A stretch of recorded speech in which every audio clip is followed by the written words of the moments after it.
Okay, thank you ever so much for inviting me. This is one of those really weird stories where things all come together in a weird way. That's rather perfect. I've known Bradgate for centuries, but I was there walking there one day in the chapel, and somebody said to me, a volunteer said to me, "I believe the monument is made of fine Italian alabaster," at which I shuddered and said, "Oh no, it's not, certainly not." And we started a conversation, and the end of it was that I was asked, would I do a talk about the monuments, and I'll explain why I know this stuff about monuments. But then discovered that David Carrington and his team are actually doing the conservation work at the moment. I know him very well, and had the lovely opportunity of actually going in to the site to see the monument up close and personal. I would hasten to say, please don't do that at any other time when there's a lot of scaffolding and you've got permission. But it was rather magical to be able to do that. So anyhow, my name's Moira Ackers. I'm president of the Church Monument Society, of which I can tell you more afterwards if you'd have interest in that area. My interests started a long time ago when I did an art history masters on early modern alabaster monuments, their sculptors and the commissioners. When I use the term early modern, I'll just explain. It's a bit clunky, but you've got a period of time. It's certainly not a name they would have given themselves, but you've got a period of time where you've got 5 monarchs. You've got, including Queen Jane, which we'd be talking about earlier. You've got 5 monarchs. You've got straddled Reformation. You've got the Renaissance influences coming and going and being negotiated. So you've got a lot of things going on at that time, as you have in many times, and there isn't one term that just does it. So I don't use Elizabethan Jacobean. We use early modern for the whole lot of them, and that's why I use that term. I have to say, this is not the monument I know the most about. I've researched it because of this talk, which is really good because I've always said I should know a bit more about it. My specialist area is the monuments up at Breedon on the Hill, the Shirley monuments, and the monuments at Quorn, the Farnham monuments, which I'm giving a talk about later on this year, actually at the church and stuff. So anyhow, but it's strange where you end up in life, isn't it? So this is the Bradgate Monument. I love this picture. This is David Carrington gave me this photograph, which is wonderful. Sir Henry Grey and his wife Anne, née Windsor, that's the monument is being commemorated, these 2 people. And it's possibly the workshop of Richard and Hugh of Ashby, and I'll come back to this because I'm always interested not just in who's being commemorated, but who made the monuments. I think, it's really quite important that we remember the workers. Oh, it's Hugh, not Hugh. I can't spell. Anyhow, what we're going to do, I'm going to look at what alabaster is and where it occurs, when it was used and how, panels, statues and monuments. And then I'm going to look at the monuments, why at all and why thus. That's one of the big art historical questions that you must always ask about these monuments. And then, and where possible, I will focus on the Bradgate Monument because I know that's what you're interested in, particularly. So, the alabaster quarries in the Midlands. We had fabulous alabaster in the Midlands. Chellaston, Tutbury, Fold, they're all actually connected now underground. St Gobain have the gypsum mines there. And I was lucky enough to go down, which was rather magical stuff.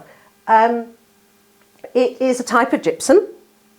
It comes in lumps. It's not like some rocks that have beds of stuff. It comes in lumps. And you have to use the lump that you've got to make your statues or whatever out of. So that's a skill in itself.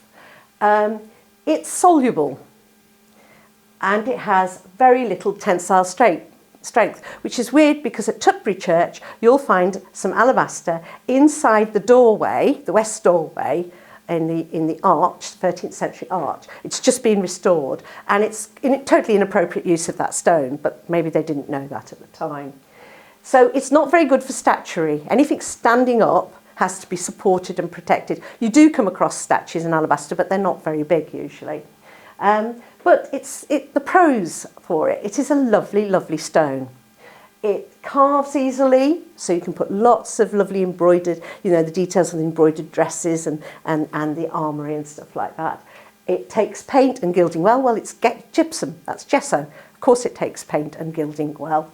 And it's warm to the touch, making it very attractive stone. There's this theory about agency of stone, that people don't just engage with stone, they have a sort of connection with stone. It has its own status. And this is one of the interesting little things that I learnt from somebody who's a geologist, is that you can always tell alabaster against marble, because marble is always, always cold to the touch. That's why you have your marble egg in your sewing box, to keep your hands cold. But alabaster is ambient temperature, and unless it's a really cold day, you usually can tell that it's warm to the touch, and that's a good test. Now, there is no marble in Britain, naturally occurring marble in Britain, and everybody says, oh, what about Purbeck marble? Well, no, that's not marble. So alabaster takes the place of that, and at the time it was extremely popular. So it's been quarried in the East Midlands since the 12th century at least. It was very popular for producing what is commonly known as the Nottingham alabasters. I don't know if you've seen Nottingham alabaster panels.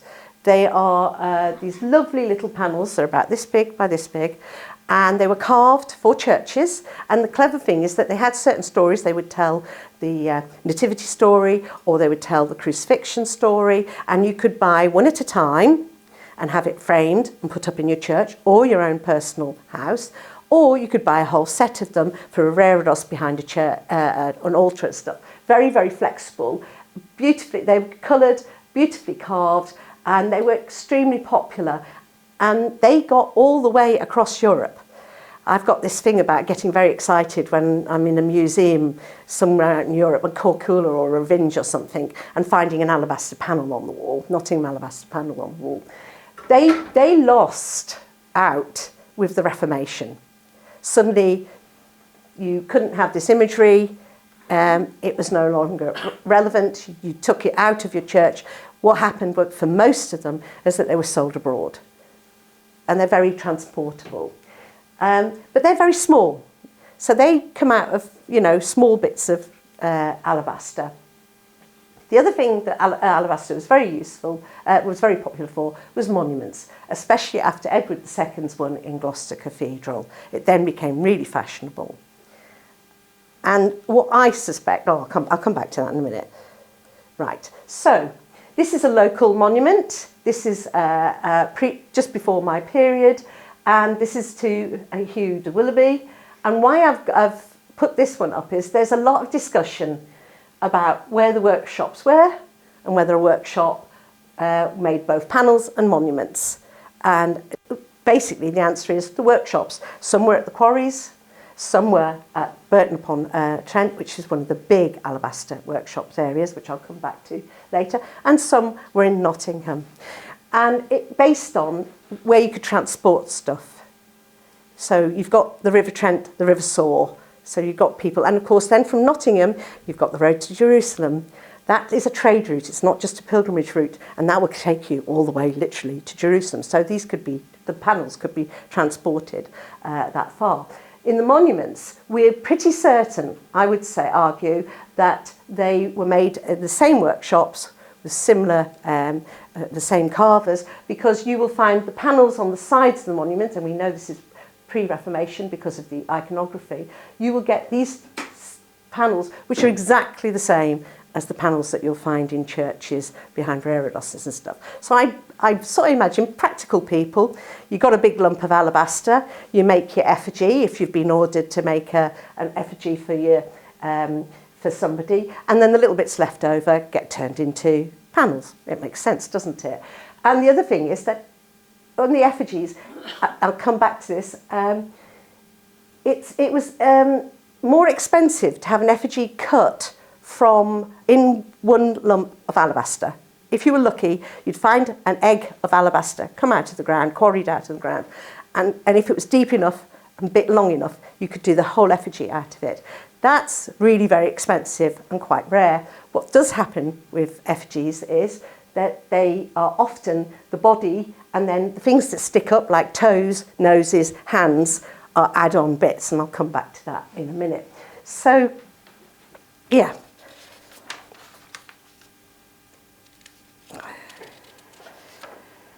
Right, I'm just checking my notes to make sure I cover it all. I had a bit of an IT crisis yesterday, and my printer just refused point blank to print my talk. So I'm working off the slides that I had already printed.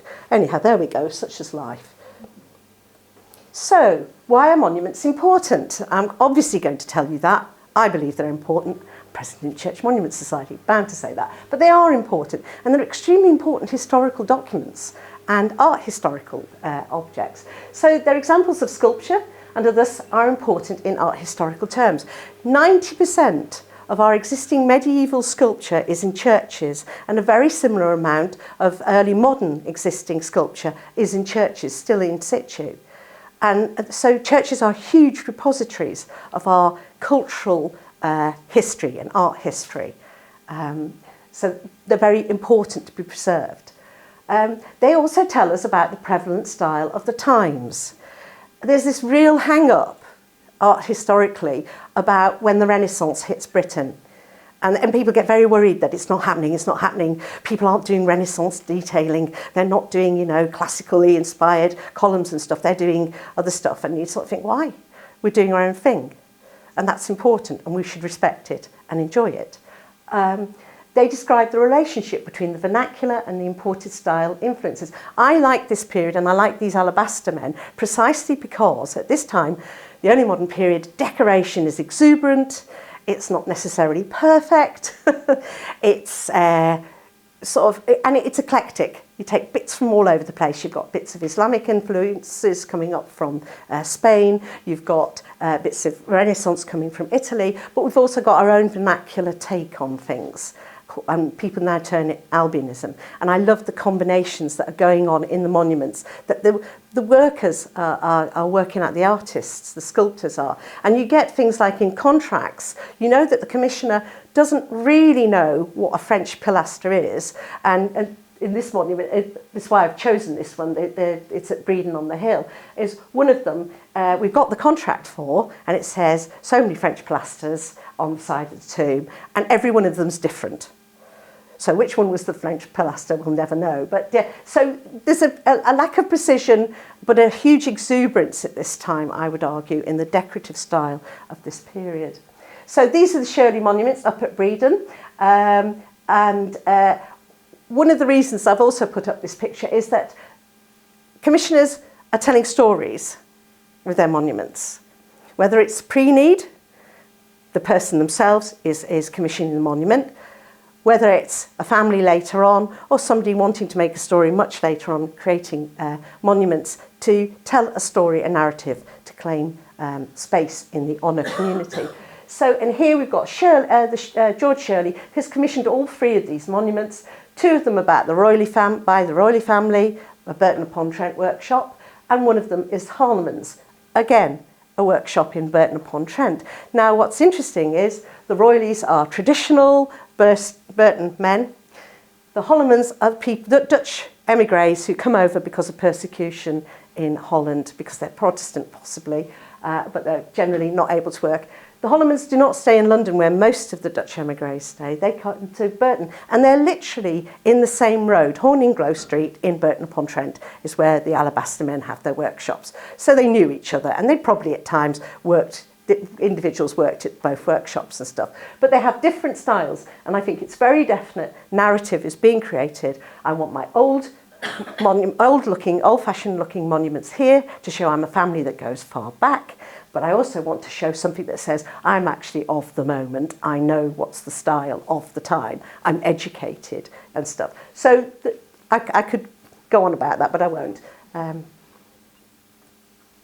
So yes, now I put this up for several reasons. One is that it is, and you shouldn't have favourites, but I do. It is by my favourite workshop, and that's Richard Parker of Burton-upon-Trent, in the same road as the other two. They overlap, but they're not all there at exactly the same time. They do overlap. And this is by Richard Parker, but it's also relevant because this is Francis II Earl of Huntingdon, and he is one of the big game players in the Queen Jane Grey, what happens and stuff. Now I call him Mr. Teflon because if I've got this right, he's, he's the guy, there's three of them who work together. I don't like to use the term conspirator because I don't think it was a conspiracy. I think it was a legitimate claim to the throne. He's working with two other people. He manages to survive. He rounds up the two other people and hands them over to Mary, and they're executed. And one of them is Grey, is Henry's uncle. So yes, he manages to survive, and he has this rather fabulous monument. And I call it also the Three Francis monuments because it's got Francis on the top, it's got you've got the son Francis, and around the other side, as though we're short of names, we have a girl called Francis, spelt with an E. And if it really, come up with some other names. But anyhow, monuments are a symbolic act, and the end of a very long drawn-out process. We know from contracts that the actual carving and making of a monument took at least a year, that they got paid at different periods, obviously when people have inspected and decided they're happy with the work. And then they have to be transported, and some years, in those days, you couldn't get your ox carts down the road. I mean, yes, you transport as much by water, but then you still have to do connections by ox cart. Then you have the church has to be prepared. You have to prepare the ground to put a huge monument on. And we know from one funeral expense accounts that the Royalies, they took 6 weeks in doing the Fir Monument in Oxfordshire. Cambridgeshire, sorry. 6 weeks actually living there, putting the monument together. So they're long, complex things, and they're expensive. Even if they're not London prices, these guys, they're still very expensive monuments, very elite objects. And nobody has to memorialise. We have whole sets of kings and queens who've not got monuments. It's not a matter of having to. So when somebody puts their money in this area and does this, then you've got to ask, why are they doing this? And there are lots of different stories, lots of different reasons why people would do this. So yes, and they tell us a lot about the wealthy families and their interconnectedness. So you get a lot of heraldry on monuments. And I'm not really, I can do basic heraldry, but it's a whole language that's quite confusing and complex. And that is the point. Heraldry is a complex language, a visual language. And those that have been educated will understand it. It confers status. It confers status on the individual who has achievements and is armageurious. It confers status on people who can stand there and look at it and say, oh yes, I'm getting the joke, or I understand what this is and I can see who's connected to who. So they're very important in conferring. Heraldry is a very important language that confers status on people. And that brings something else into the play. We think of churches nowadays wandering all around, being able to go wherever we like, usually, having full access and stuff. At this time, that was not the case. A church was a lot of locked off spaces. Now, a person like me, and I'm assuming nobody's in the landed gentry or above here in this room, persons like us, we'd be allowed to look through the grills at the monuments, our little noses through the grills, and that would be as far as we'd get. We knew these people were important and big and stuff, but so we didn't need to be persuaded. What these are for, these monuments, are for the people of in the same what you call the honour community, the landed gentry, the nobility. They are the people who you're impressing, and you're saying how I'm connected to them, etc., etc. So it was only certain people had access to these monuments at the time. It's quite unusual now that we have so much access to the monuments. There are still places where you have to get permission to get into chapels, to get up close to the monuments. So it's elite. It's sort of, like I say, it's both sides are getting some status confirmation. A, I'm there, I'm able to read it and I understand what's going on, so I must be a clever person and stuff. But B, aren't I special because I've got the heraldry? So, There was also, at this time, we have a period of huge amount of upward mobility. Lots of people who start down quite low, quite common sort of routes, manage to move up through ability and stuff like that. So it's a time where people are buying land. The monasteries have been dissolved, and you're buying the land. You're starting to become lords of the manor. People who were upper gentlemen, merchants, whatever, start to think that they should also have a claim to a bit of status. And they start memorialising. We have the Mundy Monument in Ashby, which is, he's a merchant. Now, Weaver, who's a commentator of the time, who's a right old curmudgeon actually, but it's a wonderful book to read, he says sepulchres should be made according to the quality and degree of the person deceased, that by the tomb everyone might be discerned of what rank he was living. For monuments answerable to men's worth, states and places have always been allowed, and stately sepulchres for base fellows have always lain open to bitter jest. He totally disapproves of any uppity person suddenly deciding to have a monument. And so, but he makes some other really sensible comments about, which we'll come back to, about damage done and destruction to monuments as well later. But it's very definite that certain people can have monuments, but others shouldn't. But at this period, we're starting to have, it's moving. And I do talks about the farm monuments I will be doing later this year at Corn, and they're very interesting because they're gentry, bubbling along the bottom end of gentry, and yet they've got 10 monuments in this period. So why are they doing that? What's this for? Well, you'll have to come to the talk and find out. But so they're very, very active objects really, monuments. They're doing an important job. So, bring this one in because it's quite shocking. The first time I saw that, I sort of walked into the church and went, whoa, dear oh dear. This is a 70s understanding of what a monument would have looked like, based on the evidence they had. The point is, monuments are never nowadays look like they did when they were commissioned. They're not what the commissioner had in mind. Many have been moved. I mean, you think of that. The idea that it's been moved sounds ridiculous, but honestly, the Shirley monuments have been moved, the Farnham monuments have been moved. You always ask, was this its original place? And stuff. But also, they've lost their colour. And colour at this time, when these monuments were made, was hugely status connected.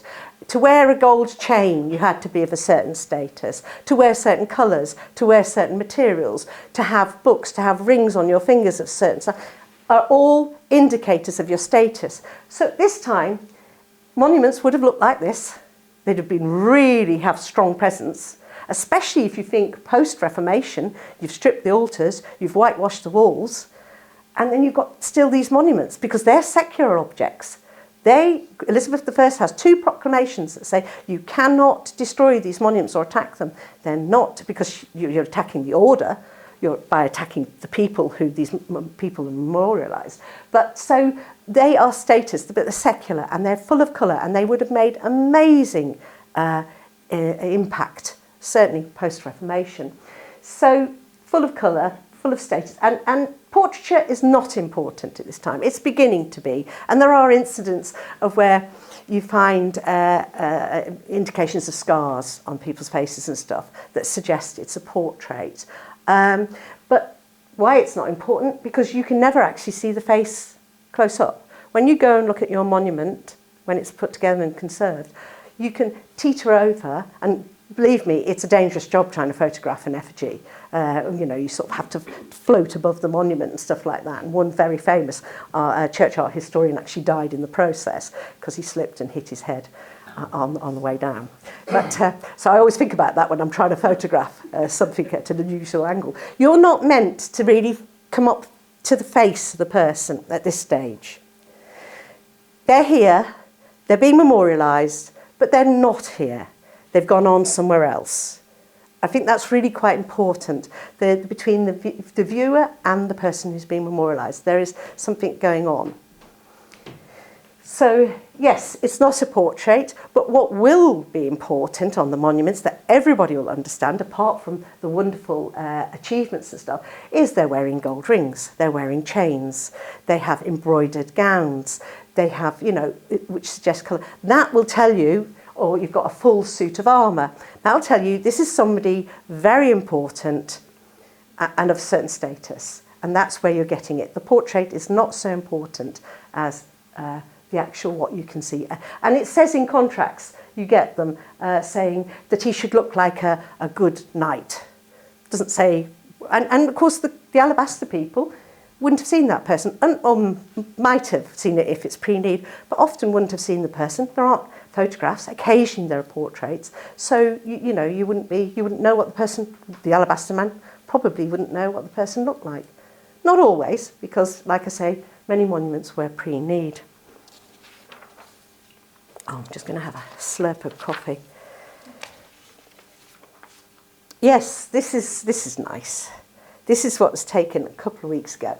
Now, conservators get very excited about finding colour on monuments, and they will often say to the layperson, "We found colour on the monuments," and the layperson looks and says, "Oh right, okay, where?" But you can see this ermine was painted on the unicorn. So that unicorn up at the top in the achievements would have been beautifully painted with ermine design on it and stuff. So we can see evidence. I mean, we're seeing them. They're quite sad in some ways, and they've lost quite a lot of their impact, really. And I think that's what happens in churches. They end up being a bit of an irritant. Bit of a space user. Nobody understands how important these objects are, and you end up with the flower arrangement kit and the stairs chapped up against them, so that you can't actually get to see them and stuff. And that's really rather sad. And I'm forever campaigning against the flower arranging kit, you know. And also, why you shouldn't have those objects near them, apart from stopping you getting close to them, alabaster is incredibly fragile and brittle after all these hundreds of years, and it doesn't take a lot. A slight knock to knock a bit off the alabaster. So we should be quite careful about how close we get and what we've got near the monuments. Now,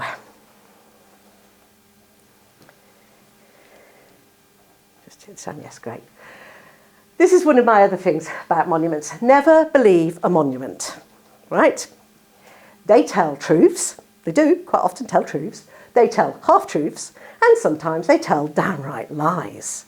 There is a monument, I think, I can't remember now where it was, a cathedral recently, a couple of years back, that I saw, and this guy basically claims a heritage way, way, way, way, way, way back. It's all totally invented. You know, but it's a case of and heralds, they put, in the heraldic devices, they put all sorts of things on there, and the heralds will come along and check it out and say, no, you can't put that on yours, and you know, and stuff. So they do, and they tell stories, as I've said, narratives. Sometimes you find the Manners family up at Bottisford, you find that they've brought in the old monuments from somewhere else of an older family that they're sort of connected to.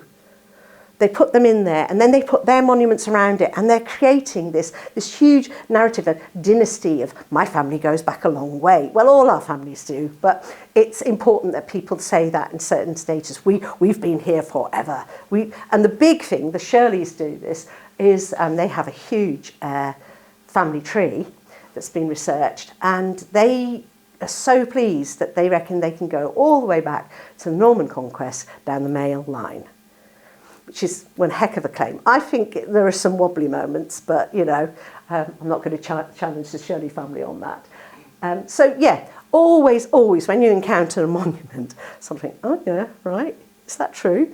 And why I've got these two lovely little ladies, they're by Richard Parker. This is at the monument at Stoughton, Farnham Monument. They're on the side of the monument of Francis Farnham.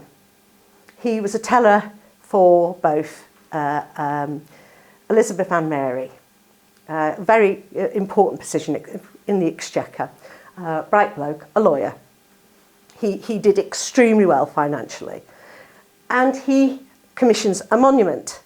Now, on the monument, we have these two young women. We have something like 8 young people around the side of the monument. By this time, we're post-Reformation, we've not got saints, we've not got angels, we've not got beadsmen being portrayed around the side of the monument. And I always like the sides of monuments. I think they're some of the most interesting bits of the monument because you can see them, you can get close up to them. The effigies are sort of at a distance to you, but these are important, and they often tell you who's the sculptor, stuff.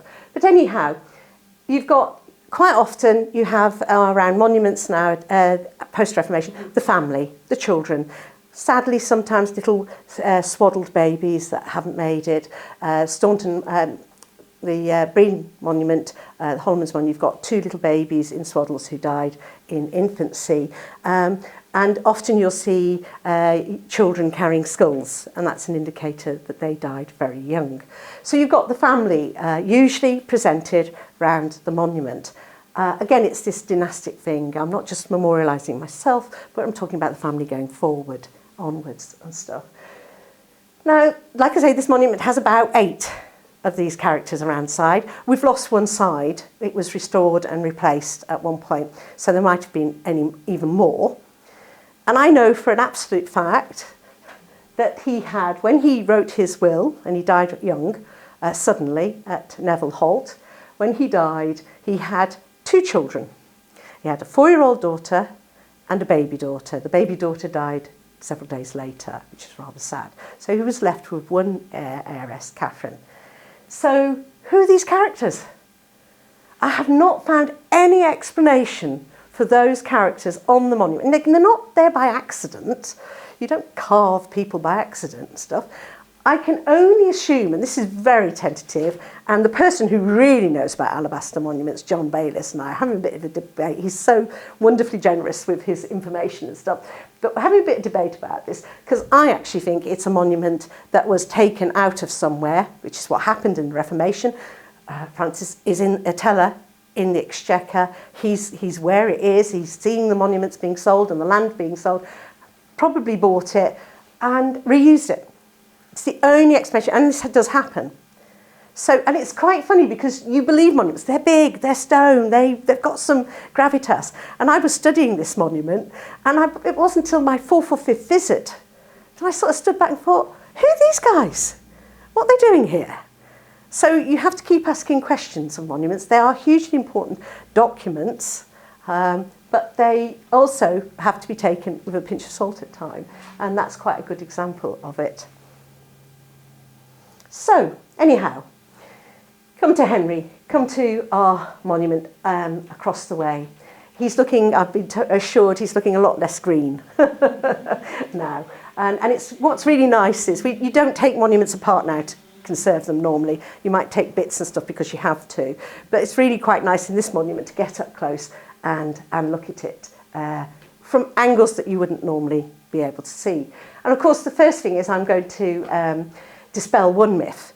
Very, very rarely, 99.9% of the time, will you find a monument, a body in a monument.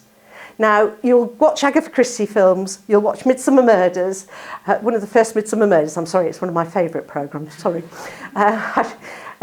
You will watch them slide the top off the monument, which is amazing in itself, and in it will be a body with a sword and stuff, and I just sort of think, no, that's not going to happen. But you get this sort of idea that that's what's going on. There's a vault over there. The body's in the vault. The body is not in the monument. But I say 99.9% because every so often, just when you're feeling quite confident about this, somebody will find in a monument a body, an anthropomorphic lead.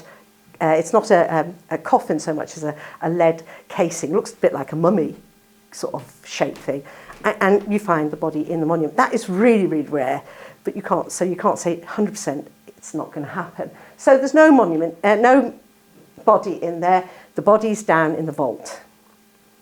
And often it's very frustrating because they'll say things like, the vault nearby, and you'll go, yeah, where? You know, sort of looking for it. And up at Ashby, I was just saying earlier today, up at Ashby, we have photographs of people who were down in the vault in the 70s, looking at Selina, Countess of Huntingdon, her coffin and stuff, taking photographs. Since then, nobody knows where the entrance is. They've had days now with geofears, people saying, come and look, see if you can find the entrance to the vault. Which you think that's crazy. That's in memory, you know, recorded memory, that you can lose these things. But actually it's a very obvious entrance to this vault. But somebody has suggested it's been bricked up at some time. Anyhow, so here he is. He's the cousin of Lady Jane Grey. His uncle has been executed, as has Queen. We're having this debate about it. We really should say Queen Jane, but we don't. But old habits, they die hard, so I call her Lady Jane Grey. Anyhow, so she's been executed. Mary's in now. By this time, it's Elizabeth. By the time he builds it, we've got Elizabeth. That's right. And he's got a bee in his bonnet, Henry. He has other estates. He's a wealthy man, but and he's an MP, quite an active MP. There's a very, very, very good website now that the Parliament has that will give you the history of all MPs. There are certain periods they've yet to finish and put on line, but it's absolutely wonderful. And you can look up his parliamentary activity. And what's wonderful is at the bottom, and they'll tell you who he's married to and what children he's had and how many marriages, and also who his parents are. But they will also at the bottom tell you if there is a monument, which is wonderful. I talked to one of the people who did some of the research, and it's a fabulous resource. But anyhow, he's an active MP, he has other estates, but he has got a real bee in his bonnet about getting this land back. And he does. It was attainted, as you know, you'll all know this, but he gets it back and he takes up residence at the age of 58. I strongly suspect that's when he commissioned the monument. And it's this establishment, I'm here, we're back. And those Hastings up the road, they're always having feuds, You know, they can shove it sort of thing. And, and he revives the feud. He decides he's going to kick, you know, and generally they really enjoy themselves. And years ago, there was a talk here by Katie Bridger who looked at emparkments. And she did the talk about the emparkment of this land and the emparkment of the Hastings land and the Shirley land. And they're such a litigious society. They spend hours and hours and hours having fights about who had the wood rights here, who had the ship rights. And of course, it's not just about that. It's this rubbing up against each other and positioning. It's all about the status in the honour community. It's making sure nobody misses out who you are and overlooks you, and they treat you with respect. And they honestly get quite, somebody said, like testosterone-filled teenagers at times. They really do get uptight and argue with each other. And then they marry each other. So, you know, just to confuse everybody. But anyhow, he revives the feud. He's almost certainly pre-need. And why I say this is not just because it fits with the history and stuff, but because if you see at the top here, there is a place for an inscription, but there is no inscription. Now, I don't know if the Conservatives have found evidence that it was painted or stuff, but it's obviously a place where there should have been an inscription put in. And what happens with pre-need monuments, and you'll see them all over the place, is you'll have the dates around the side or something on the monument which will say, born, blah, blah, blah, died, and then it'll be ... There's no, they haven't put it in because it was put into place before the person died, before they had finished and stuff. And then the family, for all sorts of reasons, never gets around to, as you do, never gets around to putting the dates in and stuff. So, almost certainly pre-need, goodness knows what he said. And people have asked what this is in his hand.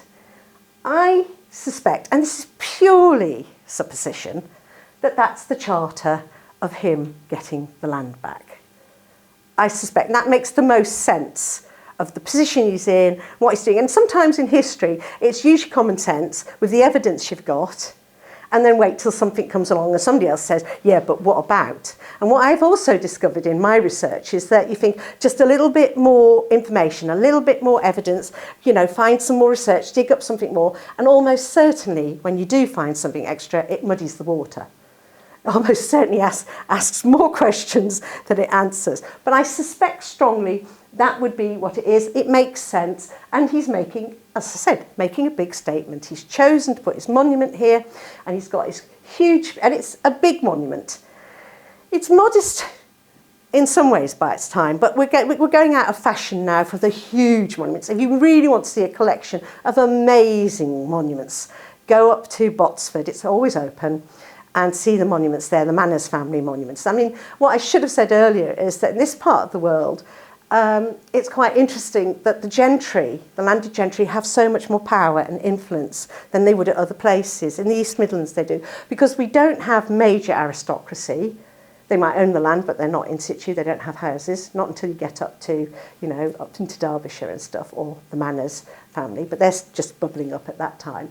And you haven't got any huge monasteries, pre-Reformation monasteries. So the monasteries like Fountain or whatever, they haven't got huge influence. So you've got space, and nature abhors a vacuum. You've got space for people, the gentry, to have far more influence in this part of the world. So you've got people like the Shirleys, who are only knights, who are hugely wealthy, very good managers of the land, having huge impact, but actually quite low status, really. I mean, they do move up, as do all these guys.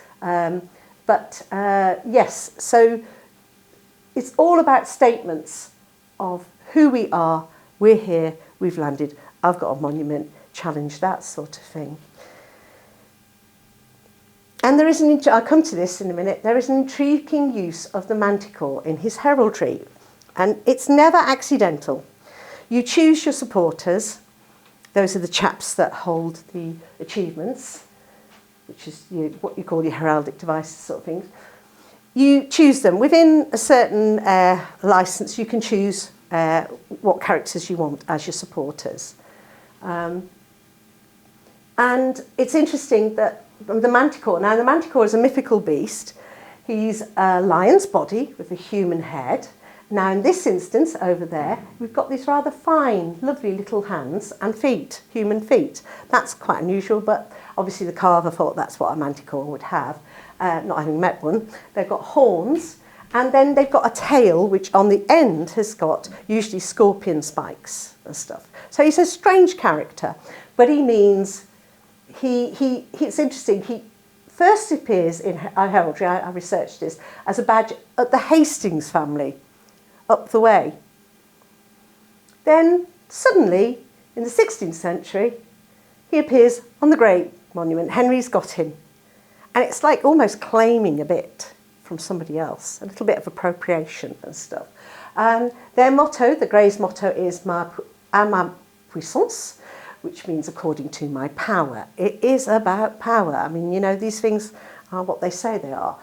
And a manticore is all about power, especially power as a soldier. You're strong. You can defend yourself. So it's quite interesting that he's chosen that as one of his supporters. And like I say, never just take it as given. That's what people do. Everything is very carefully thought out, especially heraldry. Anyhow, I'm coming to the end. You'll be pleased to know, and I'm very happy to answer questions if I can. So, who made Henry's monument? Well, almost certainly, given the evidence we've got at the moment, and two experts, David, who's working on the monument at the moment, and John Bayliss, who is the foremost knowledge on alabaster monuments and is wonderfully generous with his knowledge and stuff. They are attributing the monuments to Hugh and Richard Hall. This monument is wonderful. There are several examples of their work around here. They have a workshop in Ashby, which is quite unusual. And they work not only in alabaster, but wood and other stones. They're examples of their work. And they're obviously Renaissance influenced. We've got lots of Renaissance detail there.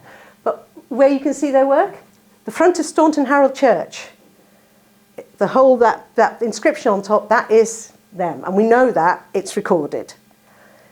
And I love that. I'm a volunteer at Staunton Harold. I do church interpreting, and I just love looking at that. It's effectively a monument, but it's on the outside of a church. Then the other example that I know of very well is at Loughborough Parish Church, the hanging monument up in the chancel, rather moving. You've got the mum in her shroud there, and two little babies shrouded there. Rather sad monument, but beautiful. And these angels are absolutely classic, this workshop. They, you know, if you compare that to Staunton Harold, the front of it, they're a dead match. There's also, they have a monument at Kedleston in the church there, the CCT church at Kedleston. That's a hanging wall monument. And it has these angels. That's a giveaway. The thing is, on Henry's monument, we haven't got any angels. So I'm sort of thinking now, how else are we going to, work out that it's definitely the workshop of them. So yes, that's really it. Thank you very much. Oh yes, I have got a little bit more to finish, yes. Before I finish, I would like to dispel a few myths, because you hear, and you will hear them and you'll know in your various areas of interest about the myths. But anyhow, I've done the bodies in monuments. The cause of damage to monuments. We're always hearing that Cromwell personally, no doubt, attacked these monuments. I'm sure there was some, at certain times of uprise and difficulties in this country, you could settle a few grudges and a few arguments by bashing somebody's monument. I've no doubt that would happen. And that somebody would think, oh, right, have a go at them, and stuff like that. But I can't see, this is a Protestant family, I can't see why Cromwell would have a go at them, unless people can tell me it got more complicated and stuff. But more likely, and it's much more boring, what happens is alabaster's brittle. It's always the noses and the feet and the hands that get knocked off. And that's basically because they were probably added on bits, are far more fragile, unsupported, and somebody whips around with something and oops, there goes somebody's nose. They catch it and stuff. So that's locally. And we also know, Alice, you had some evidence about this, that there have been periods of, they had the sheep in there at one point, didn't they, in the chapel? Cows, cattle, yeah. How great you are, you're a wonderful monument, and it's being used as a shippen, how fabulous is that? Well, their cows are not known for their subtlety, are they? So, but also we know, and David was showing me evidence, I forgot to write it down, we now know there's little signatures in various places scratched into the monument at very strange places that can't be ordinary graffiti, which should have to be at your reach area. They're at places where somebody has repaired the monument and signed it and dated it. So we know there's at least 2 dates on there suggesting repairs and stuff. So monuments are long-lived. Ceilings fall in on top of them, cows get, around them. They suffer, and they get hurt and banged about. So often, and you see this poor little doggy, he's lost bits and stuff. I love this he's not on the monument, but I so like this little doggy that he's always at the end of my final slide. Anyhow, and the other one I've got a real bugbear about, and you still see it in churches, and still hear people saying, when you see an early medieval cross-legged knight, they've got their legs crossed, lying down, oh, he was at the Crusades. Well, he might have been, but there again, he might not have been. It is absolutely no indicator. That people have researched it, and all the people who've got cross-legged monuments, whether they went to the Crusades or they didn't, it's irrelevant. Nobody quite knows, because it's a complicated thing. Why would you do it? Why they do it? But you so often go into a church and say, oh, well, he was in the Crusades because he's got crossed legs. Well, that's not true. That's just my pet hate. But anyhow, coming now definitely to an end, I'd like to thank David Carrington and Alice for supplying me with photos, and David and Alice and giving me permission to have a real close-up to the monument, which is a great privilege, and then John Bayliss for sharing his knowledge so generously with me over many, many years. So, and also thank you for listening and being so patient and stuff. So thank you very much.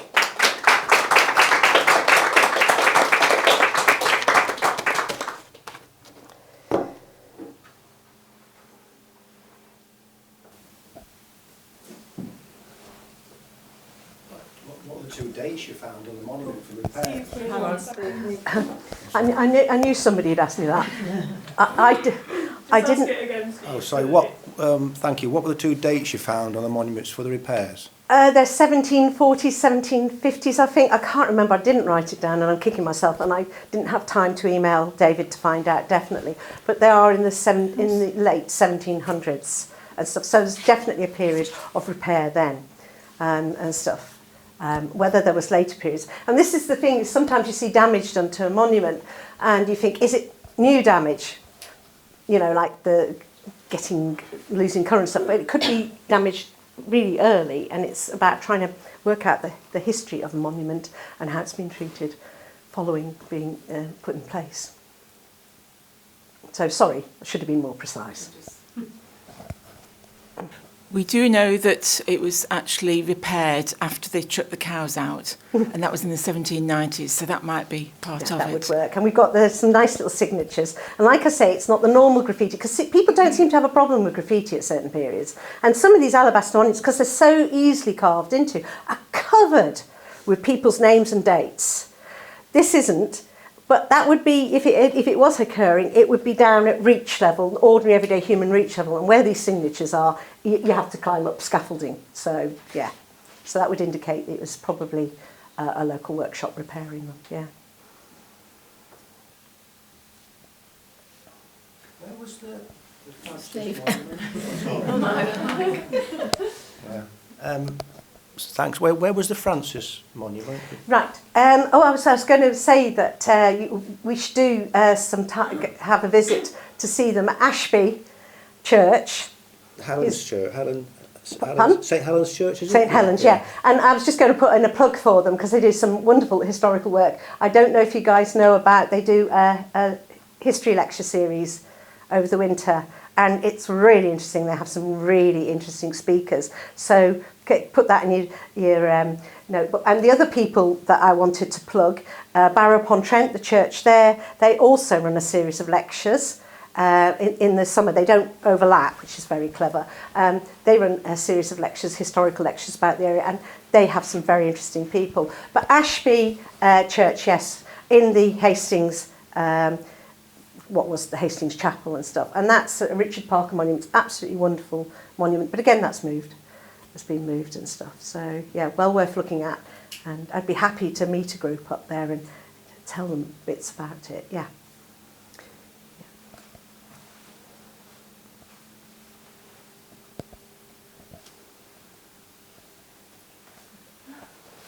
Okay, I've stunned you all into... Do they still mine alabaster for... Good question. Did you hear that question? Yeah. Yes, what happens is when I went up to Chellaston and Fold and Tutbury, it was all... The alabaster we used for monuments is quarried. That's the best alabaster. The alabaster that's just under the surface is the best quality for carving, and it's quarried out. Alabaster does still occur down there, but much deeper down, and they're digging for gypsum. And that alabaster that they hit every so often, and they call it ice because it's so white at the time, that is a bit problematic because sculptors will tell you that sometimes you're working on that and it just goes shatters.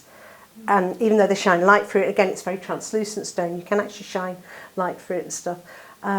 Means it's not very good recommended, so they won't sell it, and quite often they don't bother with it because it's not as good quality. So finding good quality alabaster that you can use for doing repairs is actually quite challenging in this country now. It's an expensive stone, or is it just a byproduct of it? It was an expensive stone at the time when it was quarried and stuff. But nowadays, like I say, they quite often just, with their modern machines, just mine on through it. Yeah, it is gypsum. It gets turned into gypsum. But yes, I went down to the Victorian bits because, like I say, the period of time I'm interested in was quarry, but now they're mining and stuff, yeah.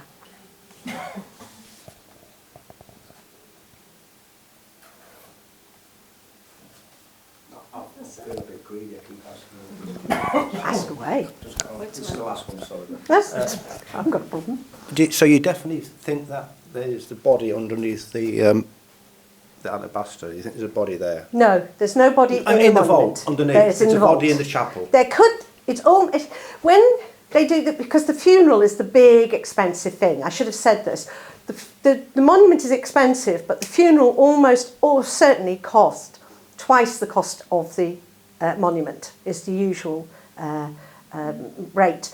And what happens is quite often in a heraldic funeral, it's processed, the body is processed through other estates and other churches and laid in the other churches. And then when they come to their final resting place, where their monument is, where their hatchment is, whatever, they go down into the vault. And then you leave their funerary banners and their hatchments get put up there at the very least, if not a monument. So he should be down in that vault, yes. Yeah. Where is the entrance to the vault? But that's easy here. It's very easy. You go around the side of the chapel, past the hemlock, or whatever it is they have to be warned about. Go around the side, and it's at the back, and there's a grill over it. It's being replaced. That's one of the jobs. Whether anybody's going to have access to the vault, I don't know. Sorry, this might be a silly question, but so they would have made this obviously well in advance. Would it have been put in the chapel way before he died, or would they have stored it and then put it? No, they were put, and quite often people would watch over it and see that their monument was being built properly. There were reasons for that. They wanted to make sure it was done, and they wouldn't necessarily trust the next generation to do it for them. And sometimes that's part of your aggrandisement, it's part of your status, come and look at my monument I'm having built, Yeah. So, yes, and like I say, they took an awful long time to make. We're talking several years, yeah. So. Also, Sorry. do we know if they went into the vault? This one's really for Jane, probably. Do we know if they went into the vault in the 20s when they refurbished everywhere? Do you know if they went in and had a look to see if there were bodies in there? Mitch said they did, didn't she? Yeah, she did. But I don't know. No. They've found, I can't remember exactly, they found at least one child, small coffin for a child, and I can't remember, I'm afraid, how many other coffins they saw. Might have been a couple. I'd have to look it up. Yeah, because Mitch always was adamant on that, but I don't know what evidence she had. Well, it's interesting because access to vaults is, I've been down several vaults. It's a weird thing you end up doing.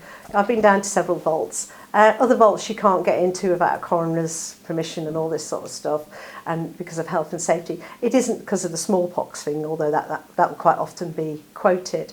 But it depends how easy the access is and how well organised the vault is. Some of them are a bit cruddy and messy and, needed a bit of thought about, which they didn't get. And others are very organised and lovely, well-organised places, yeah. And of course the coffins you used to put in the ground, they're lead-lined, they're decorated, and on top of the coffins quite often you'd have the coronets, a model of the coronets, or the symbols of their status, so gauntlets, helms, swords, copies of them would often be laid on the coffin down in the vault, yeah. Rather beautiful, expensive objects. Yeah. I just wanted to ask some questions about the decoration on our tomb, because you mentioned that you think it's made by the people from Ashby, but they normally have like angels, but ours has got quite a lot of kind of like foliage and patterns. There's obviously the heraldic features all the way around it, but do they have any significance in storytelling? It's very fashionable at the time, the strap work, which is and the coffering in the vaulted area and stuff. That is very much of the moment, especially in Britain. Well, you see it as well abroad, but it's something particular periods. I don't want to lead people down the garden path and say something stupid. I think strapwork really became popular on monuments in the Jacobean period, but this is a bit earlier, yeah. And it becomes fashionable. It's when we talk about strapwork, let's see if we can say, this stuff here. Yeah. That's and there aren't any cockle shell cabochons in here, which is a signature of one workshop that we're still trying to identify and stuff. So there are little hints at who did it. The handling it's very good handling of the working of the alabaster. So it's a good quality. They're good quality monuments. And it would make sense that it's Richard Hugh Hall. And they don't, as I like to say with some of the monuments, I can tell you who it wasn't. But who it is often quite hard unless you get a contract and stuff. But the detailing, I think by this time we've moved away, because of the Reformation, we've moved away from any religious iconography. And it is a secular object as well. So you're getting into the secular decoration much more about. I don't think we've even got any virtues on there, but you've got the obelisks and stuff like that. So It's more about being fashionable. it's about your status, which I keep saying and stuff. And the Greys were Protestants. And they were Protestant, yeah. And we've had a period of iconoclasm, so we're not going. But even the Shirleys on their Holloman's monument, and they are recusants. They have no religious iconographic symbolism on it at all. I mean, I have looked. I would love to have found something, but they haven't.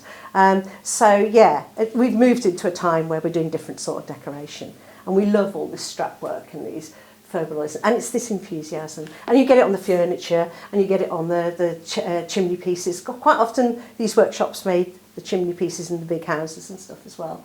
So yeah. Final question. Is there a reason why he's at the back and she's at the front, or is it just the way it's happened or gone on? Or is there kind of like a set format that you follow when it comes to a tomb?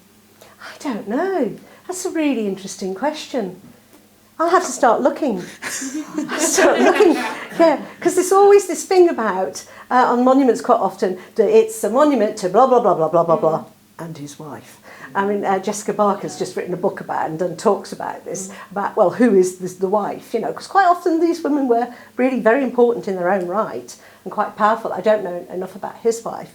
But yeah, that's an interesting one. Sometimes you find that the wife isn't there because she's on another monument because she's married somebody else. One of the Shirleys, his wife, is on another monument because she remarries after he dies and stuff. So yeah, but that's a really interesting question. I have to start looking at that. It might be, off the top of my head, if we're talking heraldic sensibilities of this time, of course, it should be the man to the dexter and the woman to the sinister, because we're sinister lot, the left. I always play on that word, sinister for left. So it should be that way, but whether that's the heraldic dexter and sinister or dexter, I don't know. Okay. We'll just look into it, yeah. Okay.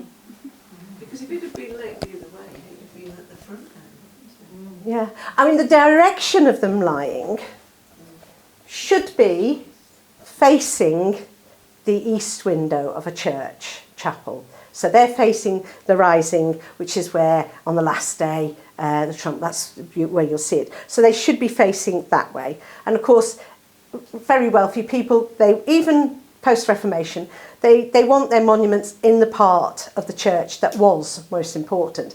And by this time, chancels have no relevance in a church. That's why in Bottisford, you've got all the manors monuments up in the chancel. People say it's quite ridiculous, but that was a space that nobody was using. So they put their monuments in there, and it was the powerful, important part of the church before the Reformation, so they're still using that. And I sort of think, well, they paid for the church from then on. Why shouldn't they have their monuments in the powerful position? I mean, I'm a Republican, but I still say, give due to the people who've paid the money and looked after these things. But there we go, yeah. I'm just wondering if there's anything in the way that they're dressed that's specifically they're trying to give a message. You can see he's got armour on. Is there anything particular? The armour is very important because that gives you status. To be armigerious, to bear arms, is an expensive thing in itself. So that would be your best suit. It's interesting because it's going out of fashion by this stage. Quite often you've got people not showing themselves in that, they're showing themselves in legal gowns or gowns of office as stuff is coming in. But he obviously, I can't remember if he was a soldier or not at any point. I don't think he was, but anyhow, it is a status thing.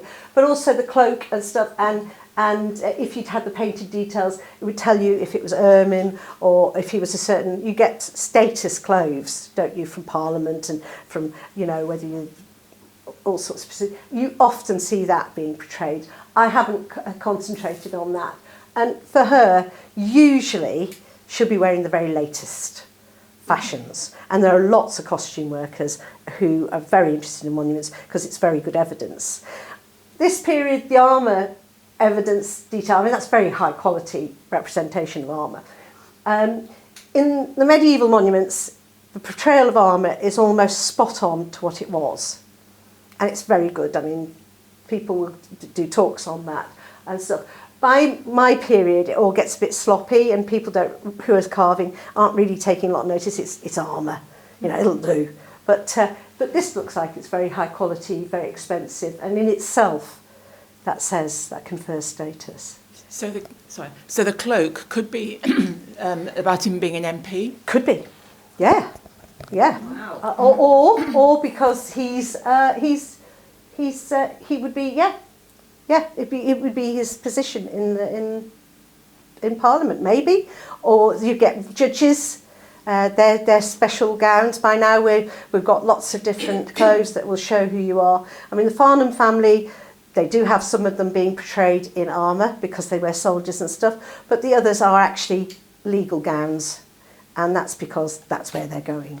It's what is important to them. But yeah. You showed us a slide previously of the colour of some of these monuments. So, and I know that I've heard that some colour has been found. So, looking at that one there, would our monument have been something like that, as grand as that, colour-wise? I don't want to be critical, and it was a very good idea when they did this, and it was based on evidence, and it is, like I say, quite shocking. I would say that they made the mistake of making it water-based paint. Alabaster monuments were painted with oil-based paint. There was this idea that oil-based painting hadn't come to Britain at this time. It's not true. You floated your pigment in oil and put it straight on the alabaster. And it would have been worked a bit more, not just a flat covering of pink or red or something. It would have been moulded, shadowed and stuff like that. Also, I'm almost certain that the actual skin of the face and the hands wouldn't have been painted because alabaster is so good at looking flesh-like and stuff. But that's just my prejudice. But yeah, the monument would have been at least something like that. Really quite powerful. Yeah. We have a question here. Do we have a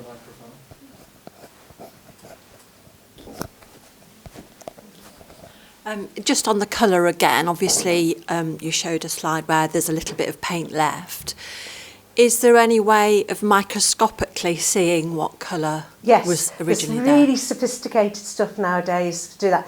My daughter, she did her DPhil on Roman sculpture, and the fact that Romans painted their sculpture, even though everybody talks about classically white, the Romans weren't. They coloured their monuments and stuff.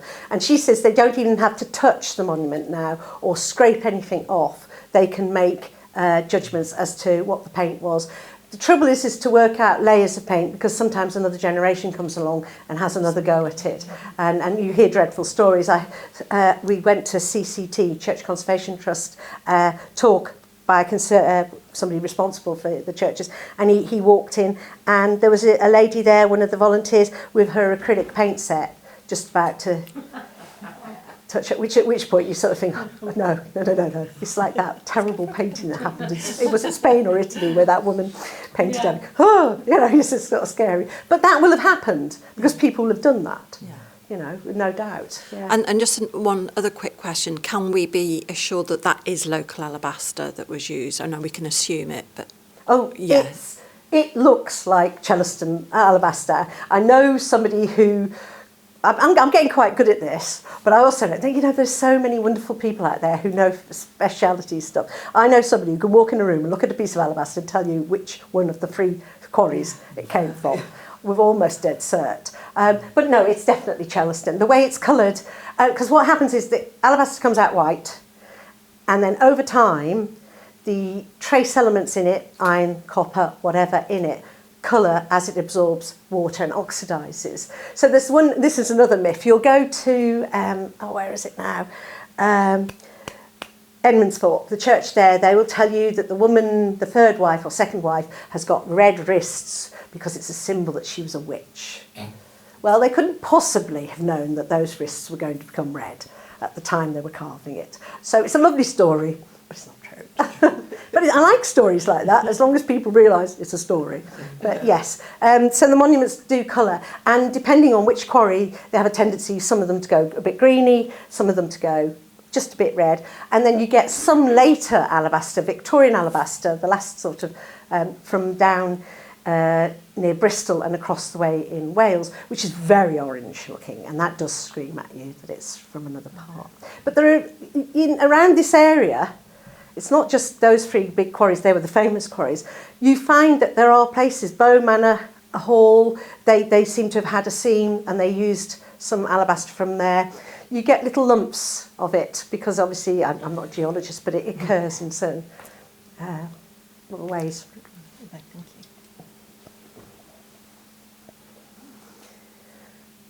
So how much does something of this nature cost to commission? Right, well, I can't tell you about this one, and this would have been a more expensive one. The Shirley Monument up in Breen, which we have the contract for, was 20-something pounds, which at the time was a huge amount of money. In fact, one of the Farnham monuments, we know that cost less, because it's an incised slab and so it costs less. We know that when he died, they did an inventory of his house, and the monument cost more than the sum total of all his other possessions. That's a real indicator of these monuments, how expensive they were. And it's interesting as well, like I should have said before, that you find there are certain families that are into memorialising in this way, and other families don't. And that sometimes a family starts memorialising, you wonder why, but somebody's married in and they've brought the habit with them, my granddad has one, my dad and stuff. Why can't we have one, sort of thing? So you get that up at Quorn with the caves coming over from Rowfleigh, who have lots of very early monuments and stuff. So yeah. So you mentioned that some of these may be pre-need, but do you have examples of posthumous as well? Yes, you do. And actually you have some quite late. I'm trying to think where it is. I think it's Waddesdon, but don't quote me, where a new family come in and they've become quite powerful and famous, and they want to create a backstory. So they actually create retrograde sort of retro monuments of people from previous generations to create their story and stuff. So you do get that. And you also get, and this is rather sad, wills with, I'd like a memorial, a monument for me, and they give usually 3 locations. They do the modest first one, wherever it's convenient, where I've died, which they don't really mean. And then they'll tell you of such and such a place, or another place and stuff. Quite often they do that. And then you find nobody's built the monument. They've grabbed the money and run the next generation and stuff, which is why a lot of people do it pre-need, because they would have seen that and thought, all right, yeah, well, I don't trust my lot to put a monument up for me, so I'll do it myself. Thank you. A question for Holly, really. So, a question for Holly. We've had all the conservation done. What's the next step? Is a sort of report or?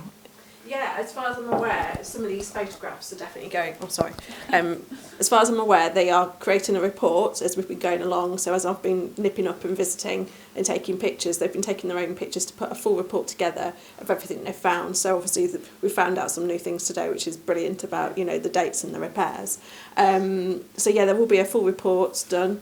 But unfortunately, it is going to be boxed in very shortly if it's not boxed in already, because the ceiling is coming down shortly once the back report's back. So, yeah, it's haven't really got much more to tell you other than until we get that report, and I've not seen it, I'm afraid. I don't know if Moira has seen anything more. I think it's still very much work in progress. Are they going to sort of guess or guesstimate how the colours would have been, or? They were putting together quite a detailed kind of drawing where they were highlighting areas of what colour it was. I don't know whether or not I think at the moment it's just the conservation side of it. I don't think the money's there to go away and do the testings of it. That might be something entirely different. I don't know.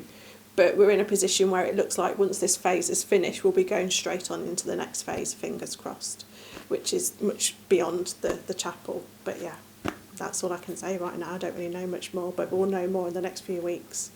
But yeah, it'd be really interesting to get our hands on that. Really would be. Quite often I've seen reports from from the Conservatives telling you what the colours are and stuff and how they've worked it out, which is very clever. And that is getting cheaper, I believe, because our technology is getting so much better on this. But it would be nice to have a drawing somewhere with the colours or some sort of computer mock-up to see what it would have looked like, because most people would never imagine that was the case. Yeah.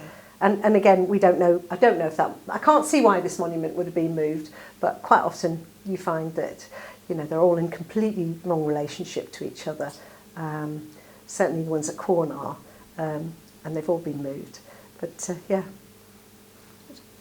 So there is no plan to 3D scan or do something once we've got the opportunity? I think the opportunity will always be there. And in fact, actually now it's been cleaned, and once the ceiling is back to a level of safety again, it could be something that we could look at doing if we feel like there's need to.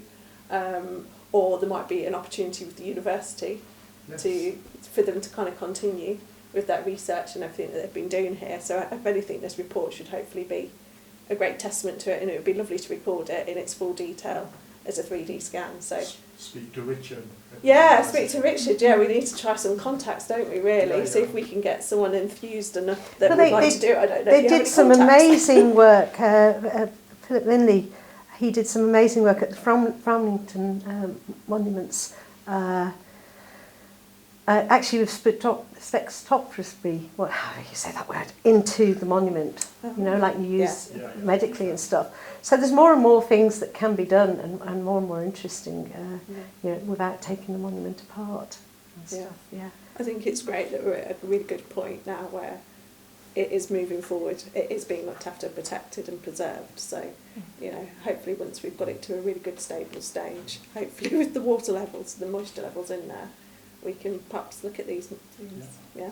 And hopefully, I've got this thing, because we're talking about heritage that is really on the edge at the moment. Hopefully more churches will see these are important, they're useful, we can use them as cultural capital, we can actually turn them into an asset having them, because the Church of England is having big issues, and there isn't a lot of money, and yet these are extremely important objects. Like I say, that most of our sculpture is in churches, and it's getting people to love their monument and realise this, or other objects in the church. These are useful, and everybody, not just people who are signed up members of the Church of England, but everybody in this country and from farther afield should have access to these, to enjoy them and you know, explore where they're about and stuff. Yeah.